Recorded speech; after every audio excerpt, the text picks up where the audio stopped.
mau menceritakan ud'uni astajib lakum, jangan lupa kalimat belakangnya harus disertakan, karena inilah yang menjadikan orang itu akan dikabulkan doanya sama Allah atau enggak itu ya dari kalimat ini. Jangan ria, jangan takabur dengan ibadah yang kita kerjakan. Iya, betul. Jangan merendahkan ibadah saudara kita yang lain. Nah, kalau kita hobinya ngerendahin, ya kamu mau doa minta kaya, yang nanti jeleteng ya nggak dikabulkan. Oke, nah sekarang begini Ustaz. Ini kan misalnya orang sudah tidak sombong, karena sudah dapat pencerahan dari Ustaz nih. Tidak sombong gitu, pokoknya jadi orang baik. Dia berdoa sama Allah, tapi ternyata belum dikabulkan juga. Ini kenapa Ustaz? Nanti saya tak tanya sama Allah dah. Ya nggak tahu lah Ustaz, gitu ditanyain. Ya, Ustaz ini. Iya, sebenarnya kalau ini ringan-ringan kita jawab itu gini ya. Memang yang harus kita ketahui adalah iman kita, amal soleh kita itu harus kita kerjakan sejak dini. Jadi nggak bisa saat ini tahu kemudian kita belajar sebulan sampai 1 tahun terus saya kayaknya udah nggak sombong, kan nggak bisa ngomong begitu ya. Lah nggak tahunya nggak sombongnya boleh lah kalau betul ya. Yang lainnya bisa kerjain. Nggak sombongnya memang betul 1 tahun, tapi yang sombong sekian puluh tahun itu nggak pernah dimohonkan ampunan. Loh kan masih ada gitu.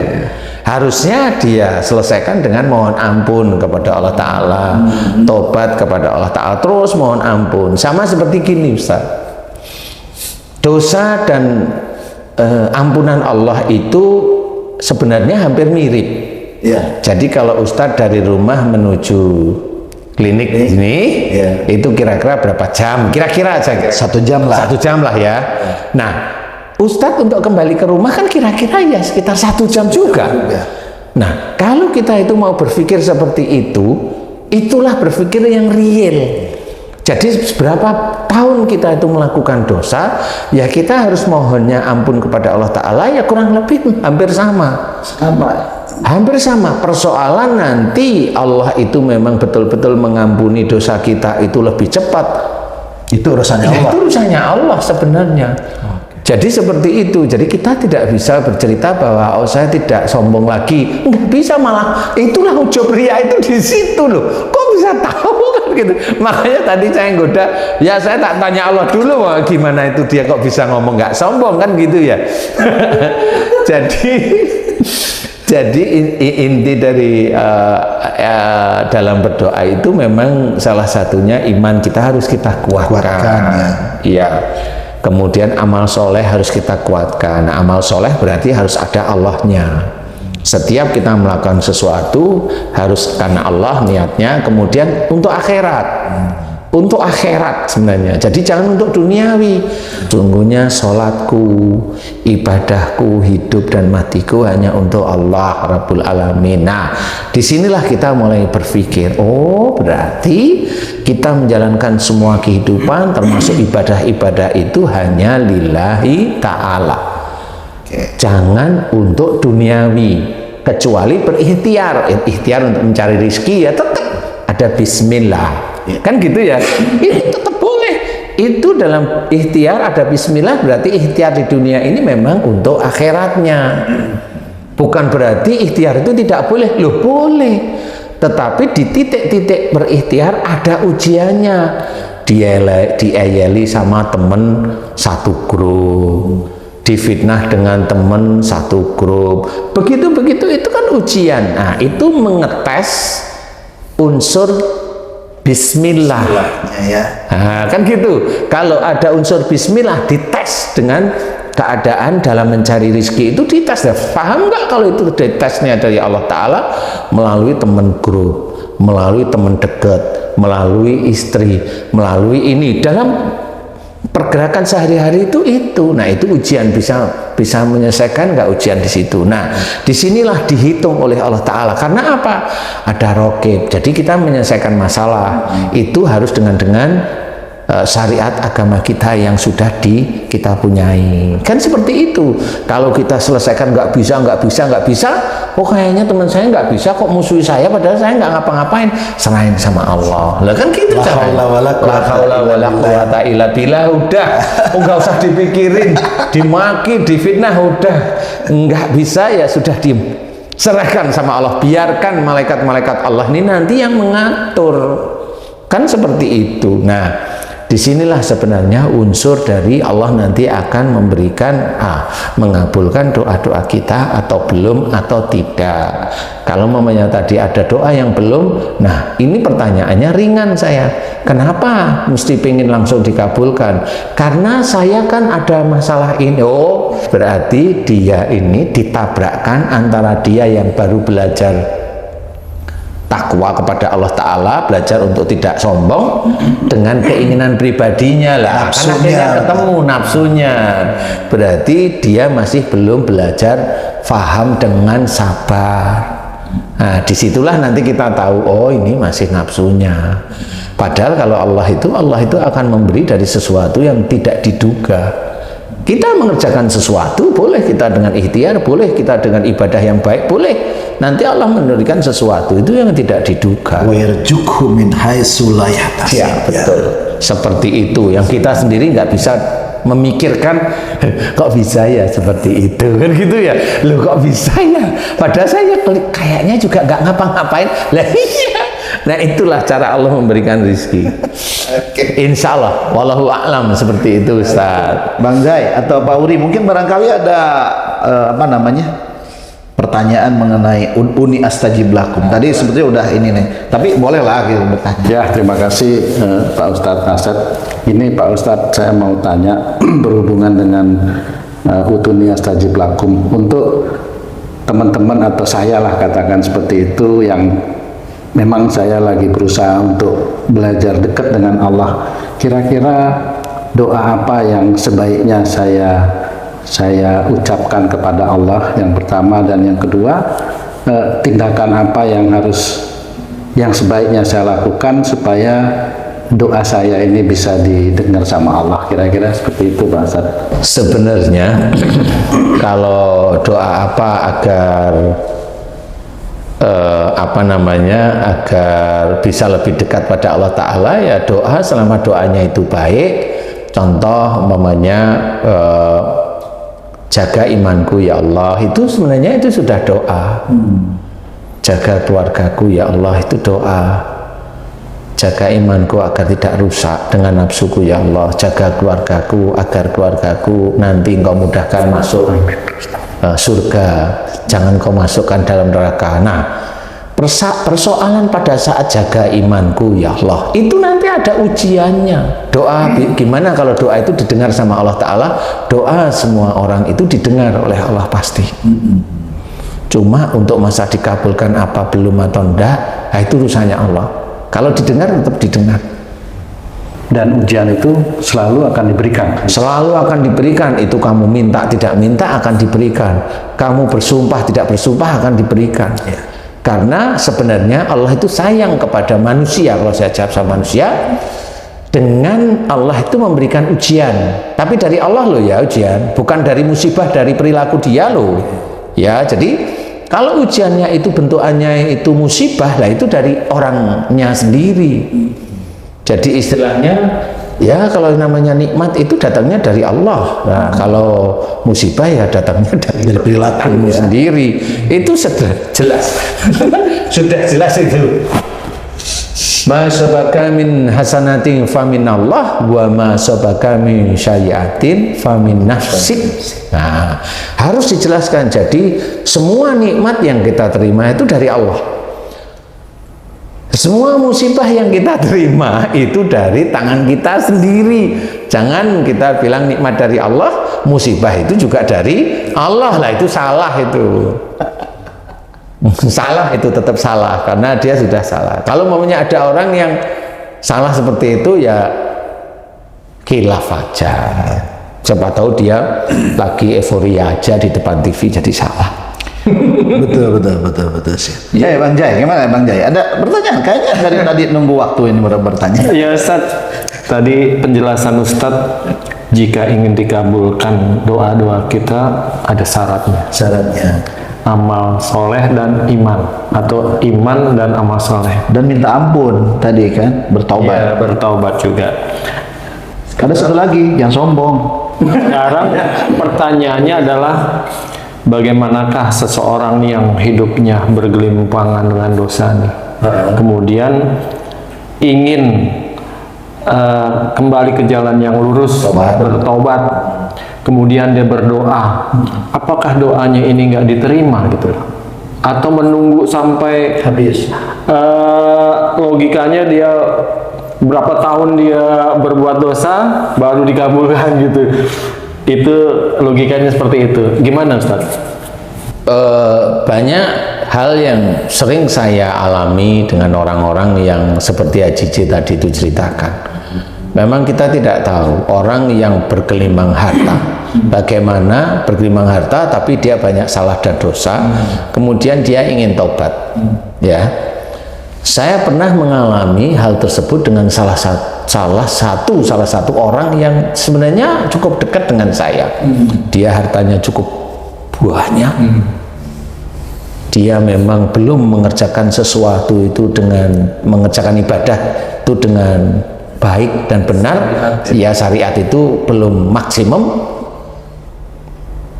Dan dia punya niat yang kuat untuk menjadi orang baik. Tapi niatnya itu hanya sekedar niat. Kan pengen itu kan kuat ya niat. Tapi kayak saya amat-amat itu beberapa bulan, tahun itu nggak pernah dikerjakan. Jadi pengen jadi orang baik. Suatu ketika bertanyalah dia pada saudara saya. Dia bertanya beneran pada saudara saya. Saudara saya bilang, Mas itu mau ketemu sama jenengan, mau ngobrol. Kapan? Kalau bisa Ramadan besok. Oh iya, nggak apa-apa, saya pas ada di rumah Ramadan. Oh iya, itu sebelum bulan Ramadan gitu. Oke, ya sudah, nanti saya berpikir mau ketemu ya. Oke. Tapi saya ngomong sama saudara saya itu kan kenal dia ya.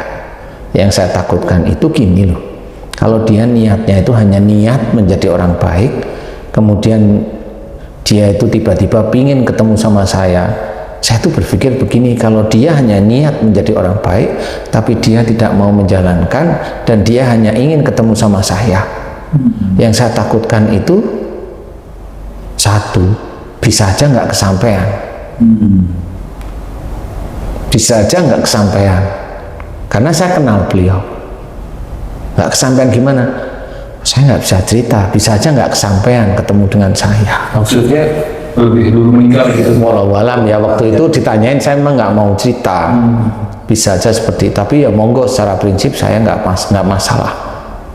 Orang terkenal lah istilahnya. Nah, yang betul setelah puasa, udah perjalanan puasa itu, saya tidak tahu, tapi tahunya setelah Ramadan. Setelah Ramadan itu dikasih tahulah dengan saudara saya bahwa beliau itu di bulan puasa itu sebelum Ramadan itu meninggal. Seminggu sebelum Ramadan itu meninggal. Padahal dia udah rencana, saya senang mau ketemu sama Ustaz Danu, saya senang sekali saya dikasih waktu. Itu terus setiap saat itu dia selalu cerita, saudara. Alhamdulillah saya senang. Ya itu tadi saya dikasih tahu, nah baru saya ngomong, lah kan benar saya bilang. Harusnya beliau mempersiapkan aja, karena nanti pasti banyak nasihat yang saya berikan kepada beliau, tapi kayaknya beliau hanya kepingin ketemu. Jadi secara ini barangkali beliau nggak siap kalau nanti saya berikan nasihat. Seperti itu. Nah, disitulah yang bisa jawab bahwa doa yang pengen ketemu dengan saya bisa aja tidak disampaikan, tidak kesampaian karena takdir Allah yang lain. Seperti itu. Jadi kalau mamanya ada orang yang tadi Haji J ceritakan seperti itu, ya bisa aja doanya bisa dikabulkan. Atau Allah itu punya gambaran, orang itu bergelimang harta tapi dia tidak mengerjakan syariat Islam. Orang itu menjadi ujian bagi orang-orang yang beriman, yang dia itu mencoba dekat dengan Allah tapi hartanya itu pas-pasan atau kurang. Pada saat dia diuji dengan orang yang seperti itu, mulutnya bagaimana? Sering jelek-jelekin enggak? Harta banyak tapi enggak mau sholat lah, inilah. Akhirnya kan jadi gibah. Ya. Ya. Itu yang menguji bagi orang-orang yang beriman yang lain. Jadi jangan kita itu menilai seseorang itu dari hartanya, dia nggak sholat, kemudian kita itu melepaskan kalimat-kalimat yang buruk. Tidak boleh. Karena itu juga menguji kita sebenarnya. Jadi jangan merasa kita itu kalau sudah Islam, sudah sholat, sudah baca Quran, sudah berjamaah, udah yang paling masuk surga sendiri. Lah ya jangan seperti itu. Kan ya gitu. Jadi nggak boleh. Kita itu melihat orang senantiasa selalu baik harusnya. Ya kalau mamanya kira-kira dikabulkan ya nggak tahu saya. Karena itu hak prerogatif Allah Ta'ala. Jadi kalau dia doanya dengerin pasti. Cuma mau dikabulin apa enggak kan dilihat nih orang ini manfaat apa enggak. Pada saat dia itu memang dia ibadahnya belum, tapi dia itu bersedekah kepada orang banyak. Walaupun sedekahnya itu niatnya dia untuk kaya, biarin aja, itu kan urusan dia dengan Allah Ta'ala. Sedekah untuk kaya nggak akan dinilai oleh Allah Ta'ala. Tetapi sedekahnya kalau dia ke yatim piatu kan tetap bermanfaat secara duniawi kalau saya. Jadi kita tidak boleh melihat seperti itu, memang manfaat secara duniawi bagi anak-anak yatim yang dia beri sedekah seperti itu. Tetapi bagi dia sendiri wallahu a'lam, dan nggak perlu kita itu menjelekkan, enggak. Tapi kalau dari sisi keilmuan syariat dijelaskan kalau memang mau bersedekah niatkan karena Allah Ta'ala, sehingga semuanya itu akan baik dan benar di hadapan Allah. Seperti Kalau itu. perkara waktunya tadi Ustaz, Bang Jai bertanya kan, ini orang mau bertobat nih, perkara waktunya nih apakah harus sesuai dengan waktu yang dilalui dengan berdosa itu, misalnya 5 atau 10 tahun itunya, atau memang bisa saja Allah memberikan waktu yang sangat singkat untuk menerima taubatnya? Kalau saya tetap mikirnya adalah tobatnya kita tetap kurang lebih segitu. Karena persoalan Allah memberikan singkat itu kan bonus. Dan kita nggak akan pernah dikasih tahu. Tapi saya bisa berpikir bisa aja. Oh, namanya bisa aja itu kan bisa aja Allah melihat keseriusannya, istiqomahnya, kan begitu Ustaz. Kemudian perbandingan dia itu mencoba dekat dengan Allah Ta'ala dan melakukan amal soleh itu kuat sekali, dan dia mencoba untuk tidak ujub, tidak riya, tidak sombong. Lah itu urusannya Allah sudah. Kalau kita nggak ngerti, dia nggak ujub, nggak riya, nggak sombong, itu kan nggak ngerti kita Ustaz. Tapi paling tidak amannya itu kalau umpamanya melakukan dosa 5 atau 10 tahun atau 15 tahun, ya kamu harus tobatnya kurang lebih segitu. Itu sifat kehati-hatian. Ya memang harus seperti itu. Jadi jangan terus Allah kan maha pengampun. Loh iya, Allah itu maha pengampun, tapi bukan hanya dengan kamu aja. Nah kalau kamu itu bilang Allah maha pengampun tapi kamu sak geleme dhewe, ya gimana? Berarti Bang Jai itu kalau misalnya sekarang usianya lebih dari 50 tahun kemudian mulai melakukan yang negatif itu sudah 40 tahun, harus nunggu 40 tahun minta panjang umur. Tapi bisa aja nanti pada waktu beliau itu umpamanya memang dipercepat ya, umpamanya pada saat suatu ketika umpamanya Haji J itu berangkat haji, nah kemudian di Arafah dia mau nampun. Nah di titik itu kan kencangnya Allah mengampuni dosa itu kan di titik-titik itu gitu loh. Ada waktu-waktu mustajab. Waktu mustajab, tempatnya. Ya maksud saya. Tapi benar serius janji jangan melakukan lagi. Berarti kalau begitu harus haji. Insya Allah. Tapi niatnya bukan lillahi ta'ala nanti. Lihat lagi tuh. Kita mohonnya tetap kepada Allah. Lillahi ta'ala. Iya.